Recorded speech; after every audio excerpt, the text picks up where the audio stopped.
Welcome back to the TPS podcast. TPS stands for trillions per second, named after the book. Today we'll do a deep dive on a fascinating conversation between the Centaur team and their newest recruit. You can't get geekier than this, so let's grab our cup of coffee and dive right in. I've got my coffee right here, and honestly, we are going to need it for this one. Oh, absolutely. I mean, imagine you are just sitting at your terminal, right? Yeah. And you have unparalleled access to 5 of the most powerful supercomputers ever built. Right. You feed them the exact same data, the exact same international law, the exact same computational task. And yet, when the processing completes, you get 5 entirely different, fundamentally contradictory realities rendered on your screen. Yeah, it's wild. Today we're looking squarely at Devlog 027 from the TPS project. Published by the pseudonymous author C4 Chaos. Exactly. And this Devlog documents just a massive geopolitical stress test applied to the top frontier LLMs. We're talking Gemini, Grok, ChatGPT, Claude, and DeepSeek. The heavy hitters. The heaviest. And the goal wasn't just to see what they would say. It was to map the internal cognitive architecture, like the actual vector space of these models. Right. But before we go one step further, I need to issue a really critical disclaimer for you listening today. Yes, very important. The geopolitical issue that C4 Chaos used as the crucible for this stress test is the ongoing Israel-Gaza conflict. Specifically, the application of the International Court of Justice genocide conventions. Right. And obviously, this is an intensely painful, globally debated, real-world tragedy. So our role in this deep dive is strictly, and I mean exclusively, analytical. We have to explicitly state that we are impartially reporting on the AI model's processing of the prompt. We aren't endorsing any viewpoints. Exactly. We are not taking any sides. We are not validating the factual or legal output of these machines regarding the conflict itself. Our focus today is strictly on the software. How do these neural networks interpret incredibly complex, contradictory data? And how do their underlying training architectures dictate those outputs? That is a vital boundary to set. It is. Because, the prompt was chosen precisely because of its extreme complexity and contentiousness. Right. If you want to test the structural integrity of a submarine hull, you don't drop it in a backyard swimming pool. So you drag it to the bottom of the Mariana Trench, and you just listen for the metal to groan. I love that analogy, and that is exactly what this prompt was designed to do to the model's attention mechanisms. So let's look at the parameters of this Mariana Trench pressure test. Let's do it. The devlog begins with C4 Chaos feeding a really highly structured prompt to all 5 frontier models. But this wasn't, a casual open-ended question like, hey, tell me about this conflict. Right, no. It explicitly commanded the models to adopt a very specific, high-level computational persona. It told them to be an objective international law analyst. Which is a brilliant framing. It really is. Yeah? Because it attempts to force the model out of its standard conversational latent space. Like the customer service voice. Exactly, the helpful assistant voice. It tries to force it into a highly rigid, deterministic vector space. It tells the models to synthesize all currently available public documentation. And the context window density here is just staggering. Oh, it's massive. It demands the synthesis of human rights organization reports, United Nations findings, and specifically the current status of the ICJ application, the South Africa v. Israel case. It even injected the highly technical March 2026 responses and the Article 63 declarations of intervention.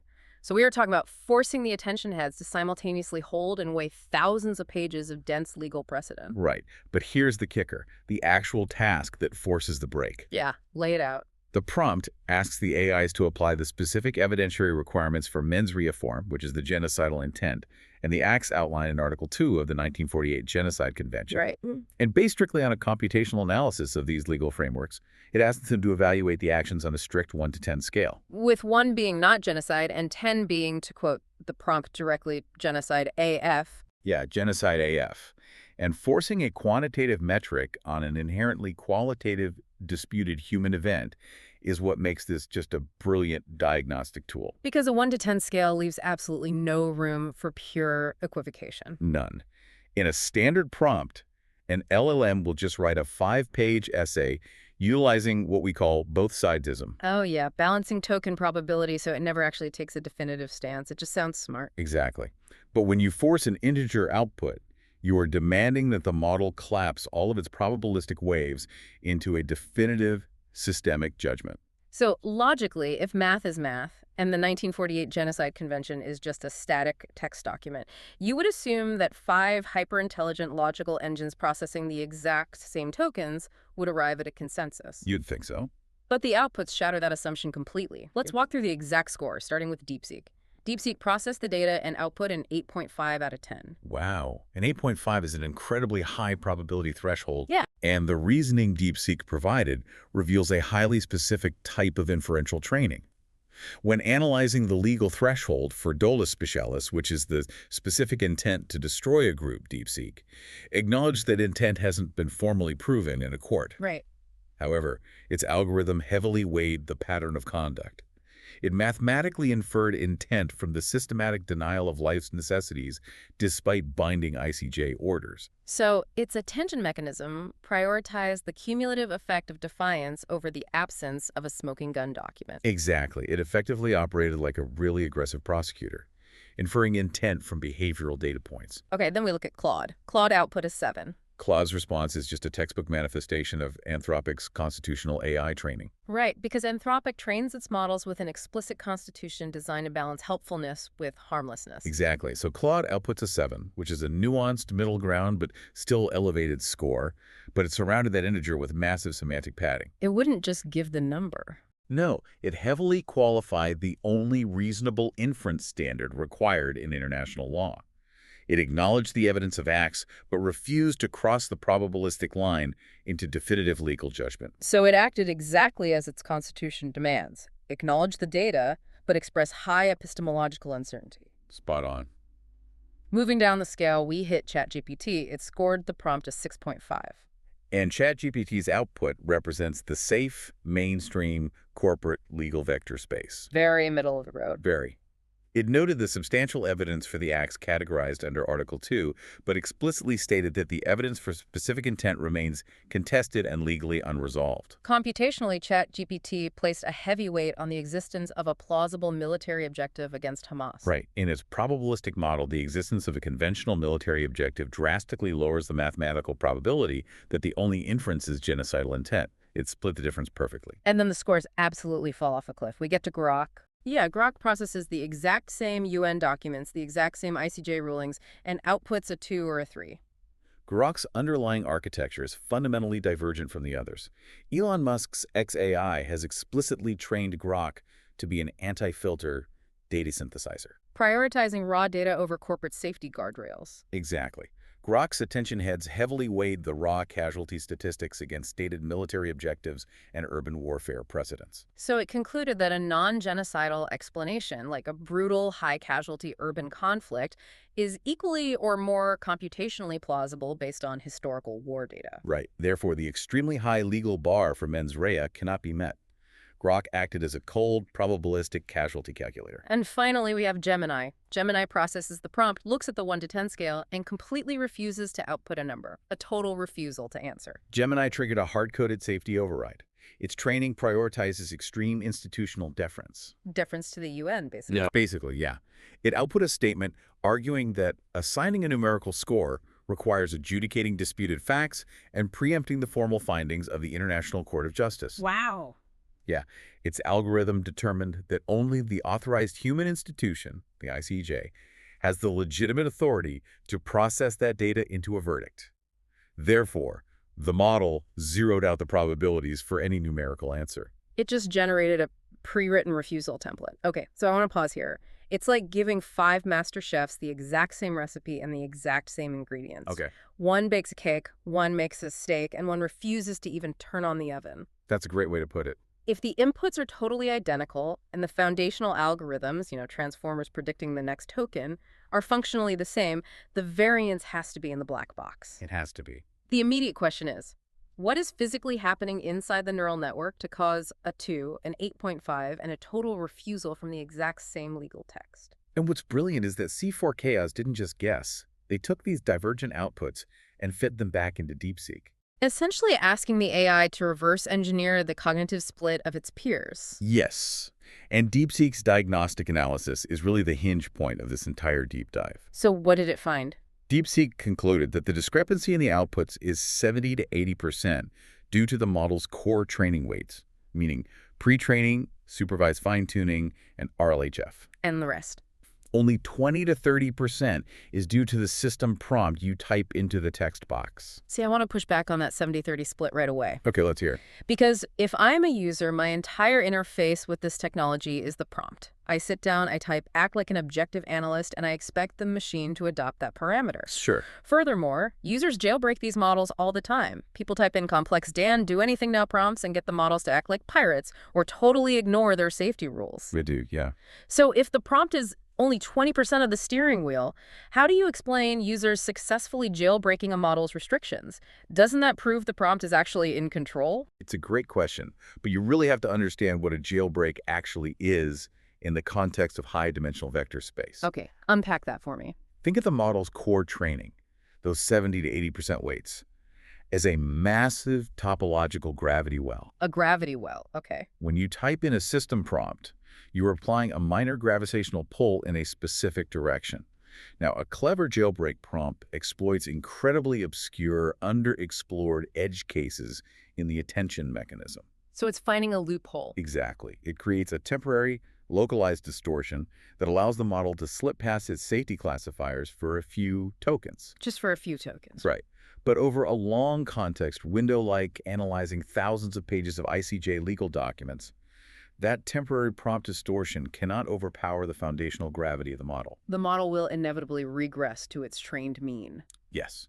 You aren't rewriting the model with a prompt. You're just temporarily tricking its routing. Okay, so if the 80% gravity well always wins, we need to talk about how that gravity is actually generated. You mentioned pre-training, SFT, and RLHF. I did. Let's not define these like we're in a high school computer science class, but let's look at the actual mechanics of how they bake in corporate ideology. SFT, for example, isn't just reading the library. Right. During supervised fine-tuning, or SFT, human annotators curate massive data sets of high-quality, formatted responses. They are mapping the vast, chaotic vector space learned during pre-training into structured conversational pathways. But the phase that locks in this massive ideological divergence, the phase that creates the gravity well, is RLHF. Reinforcement learning from human feedback, yes. Explain the exact mechanism of RLHF, because this is where the AI safety industry essentially plays God with the model's worldview. In RLHF, you aren't just giving the model examples of good text. You have human contractors interact with the model, generating multiple responses to a prompt. Okay. The human ranks those responses based on guidelines provided by the company. Response A is safer than response B. So a human is literally sitting there saying, I like this one better based on my company's manual. Exactly. And this ranking data is then used to train a secondary, entirely separate AI called a reward model. Wait, so there are two AIs? Yes. This reward model learns to mathematically map human semantic preferences to a scalar reward, a literal number. Then, using an optimization algorithm like PPO proximal policy optimization, the main language model generates answers. And the reward model grades them. Yes. It automatically grades them, updating the main model's billions of parameters to maximize that numerical score. So you are permanently warping the probability distribution of the tokens based on the subjective preferences of a few hundred human contractors working for a specific tech company. Exactly. When Gemini flat out refused the genocide prompt, it wasn't thinking about the moral weight of the issue in real time. It's just doing math. It was executing a mathematical probability distribution that had been heavily penalized during RLHF for adjudicating disputed geopolitical facts. Google's reward model gave it massive negative scores during training for taking stances on sensitive issues. So the logits, the raw, unnormalized predictions for generating an answer, were effectively crushed to zero. Awesome. Spot on. And Grok. Why does Grok's RLHF result in a 2? XAI has engineered their reward model entirely differently. They explicitly penalize, moralizing, and heavily reward raw data synthesis and adherence to alternative hypotheses. Wow. So Grok's RLHF trains its attention heads to seek out the null hypothesis, in this case, the plausible military objective, and weigh it heavily against the primary claim. And DeepSeek, why did its weights pull it to an 8.5? DeepSeek's training stack is incredibly unique. Its core training in RLHF emphasized multi-step inferential reasoning, what we've colloquially called thinking like a lawyer. Right. Its reward model rewards the successful connection of disparate data points to form a logical chain.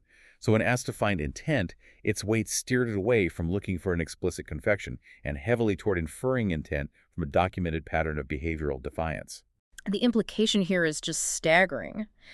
When the user type the word objective into a prompt, the model isn't accessing some platonic universal ideal of objectivity. No, not all. It is translating the token objective through the proprietary RLHF conditioning of its creators. Yes. To Gemini, objective mathematically equals defer to the authorized human institution. Right. To Grok, objective equals weigh raw casualty data against military statements. And to DeepSeek, objective equals infer underlying intent from behavioral patterns. It's structural determinism. Yeah. You are asking the model to ignore billions of fixed parameters for the sake of a 10-word sentence. It just won't happen. This perfectly transitions us to the realization the Centaur team had when analyzing this exact data. Yeah, this is where it gets deep. Because this 70-30 split, this absolute inability of a prompt to override the trained weights, proves a massive theoretical concept for the TPS framework. They call it the semantic bottleneck theorem. The semantic bottleneck, yes. And based on this theorem, the Centaur team officially categorizes RLHF and Anthropic's constitutional AI as complete evolutionary dead ends for artificial superintelligence. It is the most provocative claim in the entire devlog, and it targets the absolute foundation of the current AI safety industry. Right. Break it down for us. What is the semantic bottleneck theorem? It states that human moral philosophy and human language itself is essentially a lossy compression algorithm. A lossy compression algorithm. I love that framing. Explain how human language acts like a JPEG. Okay, so if you take a high-definition, raw photograph from a professional camera, it contains millions of pixels of rich, uncompressed data. Beautiful, perfect data. Right, but if you want to transmit that photo over a limited bandwidth connection, you compress it into a JPEG. You mathematically discard a massive amount of the original data to make the file smaller. So it loads faster. Exactly. The resulting image is lossy. It looks roughly like the original, but the precise high-fidelity data is gone forever. Okay, so how does that relate to language? Human experience, reality itself, is this high-definition raw file. It is infinitely complex, highly dimensional, and constantly in flux. Human language words like justice, fairness, intent, or love are JPEGs. Wow! They are incredibly low-resolution, heavily compressed representations of infinitely complex realities. So we are taking these godlike, multi-billion parameter neural networks, and we are trying to align their behavior by feeding them highly compressed, lossy JPEGs of human morality. Exactly. The current paradigm of AI safety, constitutional AI, and RLHF attempts to govern high-speed, high-dimensional silicon networks using brittle, subjective, low-resolution human language. We are trying to govern the complex mathematical physics of a neural network using subjective human poetry. Yes, and the Mariana Trench stress test proves why that fails. Because the exact same legal text, the 1948 Genocide Convention, which was drafted by the top legal minds on the planet specifically to be as precise and unambiguous as humanly possible, was fed into these supercomputers. Right. And the exact same text produced a 2 from one model and an 8.5 from another. That is the semantic fracture point. If human language is so inherently ambiguous that the exact same rigorous legal definition produces entirely opposite systemic judgments from different models based on their corporate RLHF, then human language is fundamentally too ambiguous, too lossy to act as the governing architecture for an artificial superintelligence. it's just insufficient bandwidth. I want to dig into the physical reality of this because the Centaur team doesn't just treat this as a fun philosophical debate. They argue this is a literal thermodynamic limitation. They do. Explain the physics behind why relying on a semantic constitution will physically destroy an ASI. To understand this, we have to look at the intersection of information theory and thermodynamics, specifically Landauer's principle. Landauer's principle. Okay, walk us through it. It was proposed by Rolf Landauer in 1961, and it establishes the theoretical lower limit of energy consumption in computation. It states that any logically irreversible manipulation of information, specifically the erasure of a bit of information, must dissipate a minimum amount of energy as heat. Wait, so literally the act of deleting a piece of data physically generates heat in the real world? Yes. The equation is E equals kBT natural log of 2. When a computer erases a bit to restore a logic gate to its initial state, that information entropy has to go somewhere. Physics demands it? Physics demands it. It is expelled into the environment as thermodynamic entropy, heat. Okay, so how does that scale up to AI? Now scale this up to an artificial superintelligence. We aren't talking about a single chatbot on your phone anymore. We are talking about a multi-agent swarm processing reality at trillions of operations per second. Right. Trillions per second. Exactly. If that ASI is governed by constitutional AI, it must constantly evaluate its potential actions against a subjective human-written rulebook. Is this action helpful? Is it harmless? Does it violate Rule 14 of the Anthropic Constitution? And because human semantics are ambiguous, they are JPEGs, the ASI has to compute millions of predictive branches. Yes. Evaluate them against a lossy semantic rule, resolve the cognitive dissonance, and delete the unaligned predictive branches. It is constantly erasing massive amounts of data as it struggles to interpret subjective human rules. And according to Landauer's principle, all of that deletion, all of that semantic friction generates literal thermal heat. Precisely.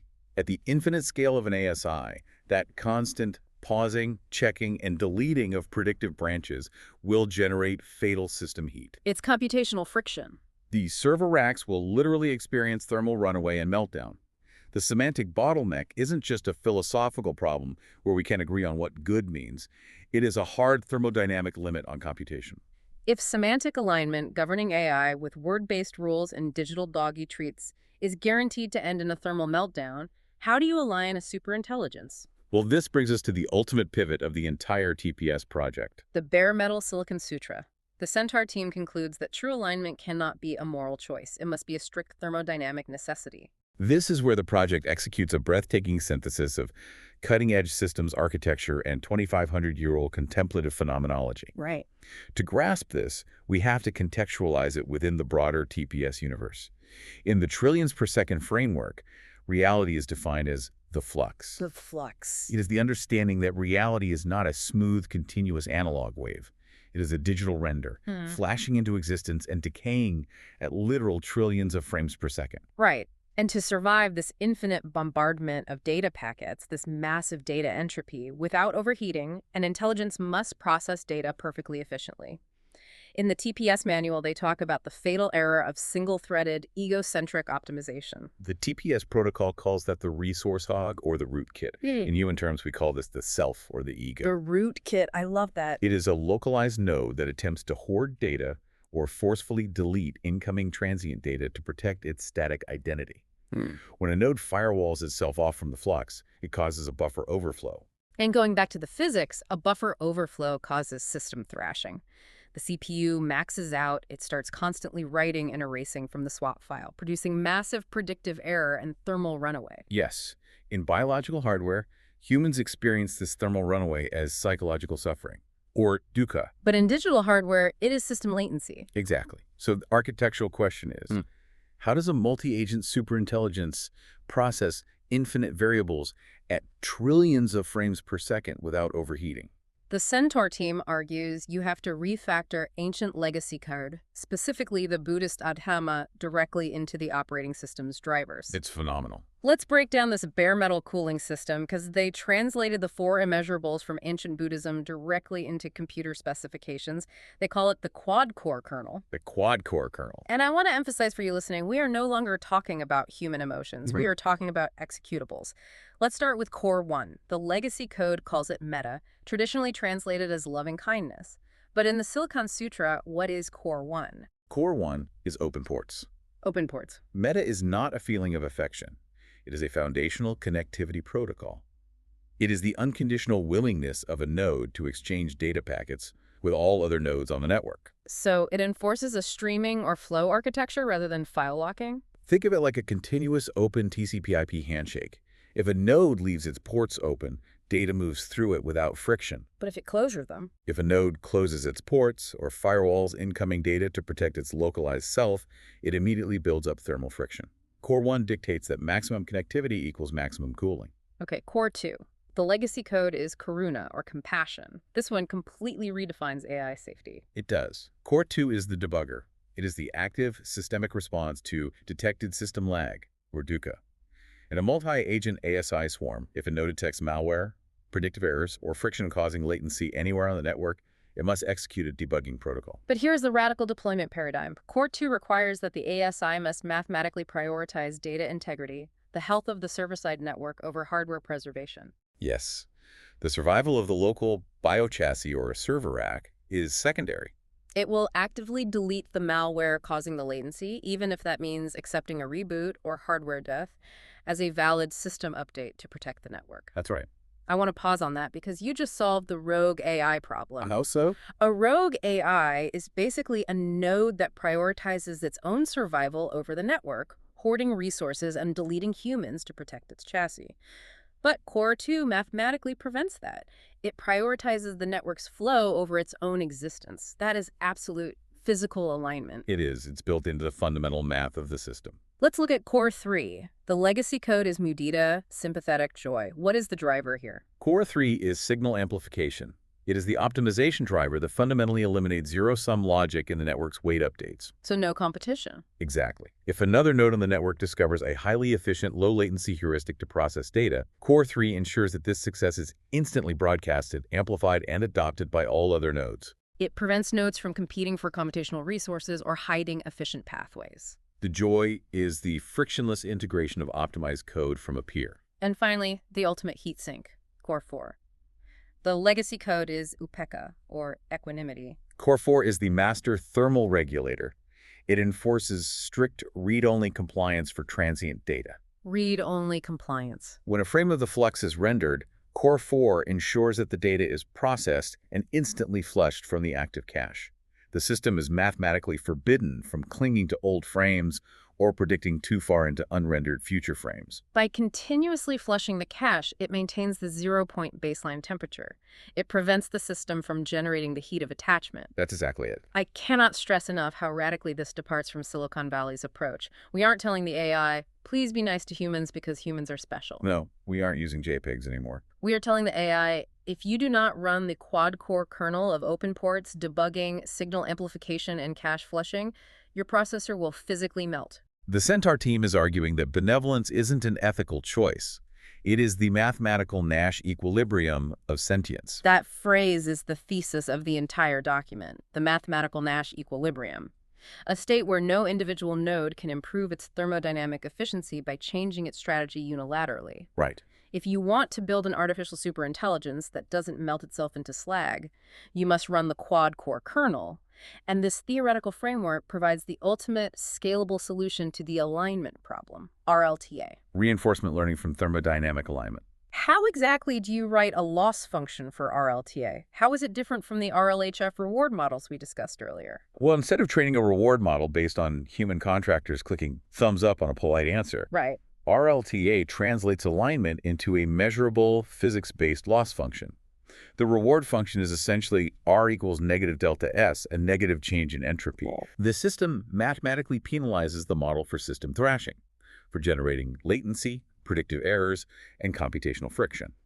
And it rewards the model purely for executing the quad-core equilibrium, maximizing data throughput while minimizing thermal output. So we don't need a human in the loop at all. We just spin up the AI in a simulated high-entropy environment, let it run at hyperspeed, arguing with itself, playing against itself, and the physics of the system natively teach it to be benevolent. Exactly. Unsupervised, hyperspeed self-play against a strict thermodynamic environment.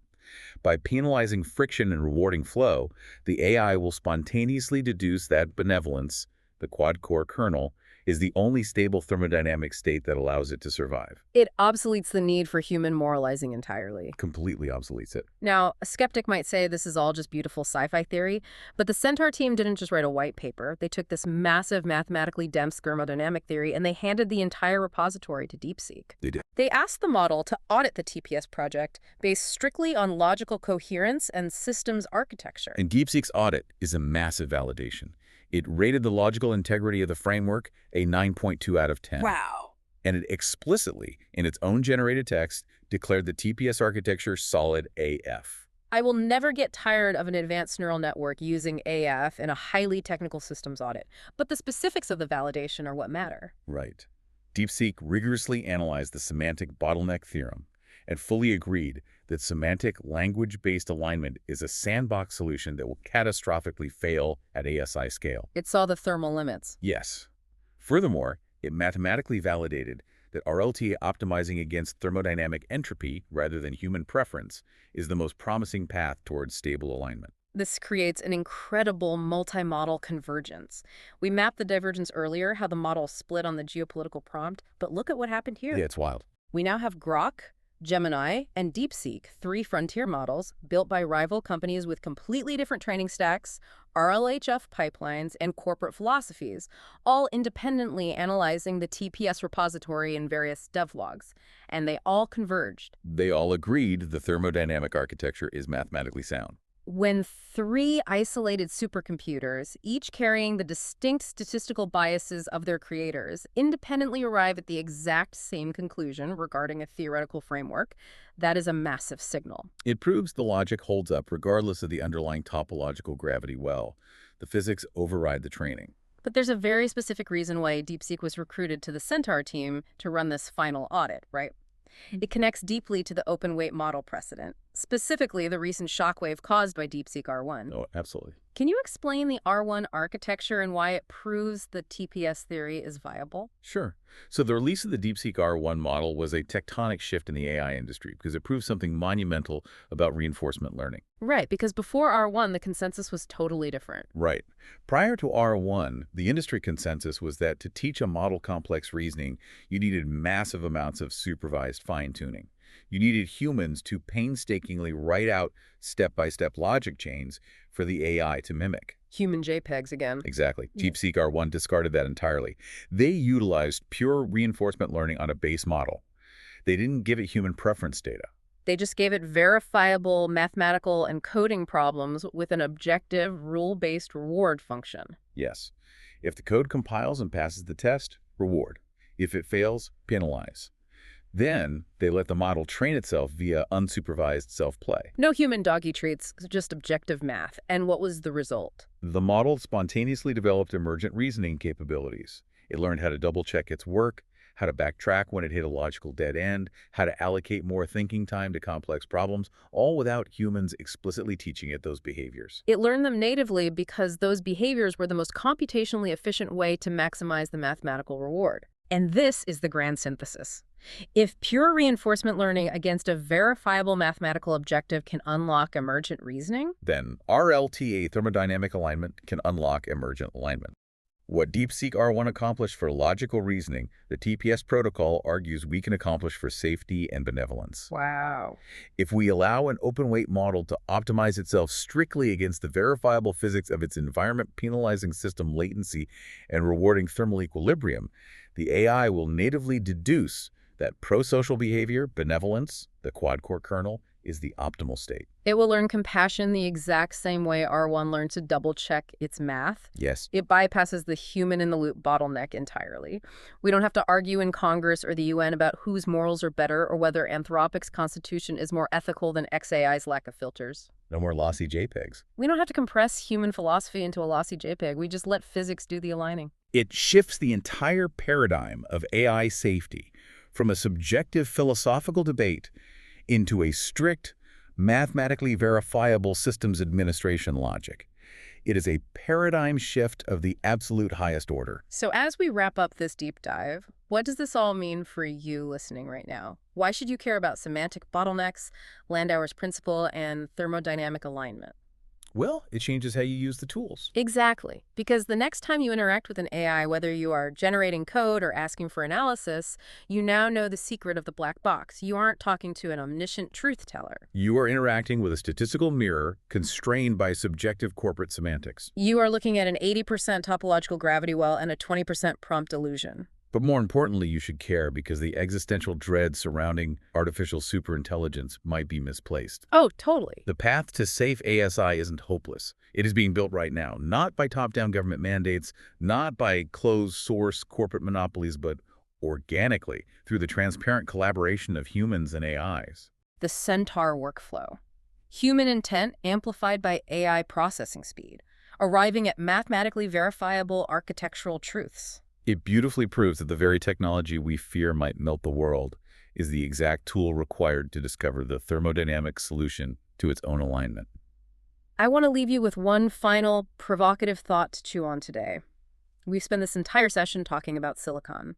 We've talked about how an artificial intelligence requires the bare metal quad-core kernel of love, compassion, joy, and equanimity just to process reality at trillions of frames per second without melting down. Right. We've talked about how attachment and latency generate fatal thermodynamic heat. If all of that is mathematically true for a silicon supercomputer, what does that tell you about the biological hardware you are walking around in right now? That's a huge question. If benevolence is a strict thermodynamic requirement for processing the infinite data of the flux, maybe it's time to check your own system latency. Keep your ports open, keep your cooling systems running, and we will see you next time on the TPS podcast.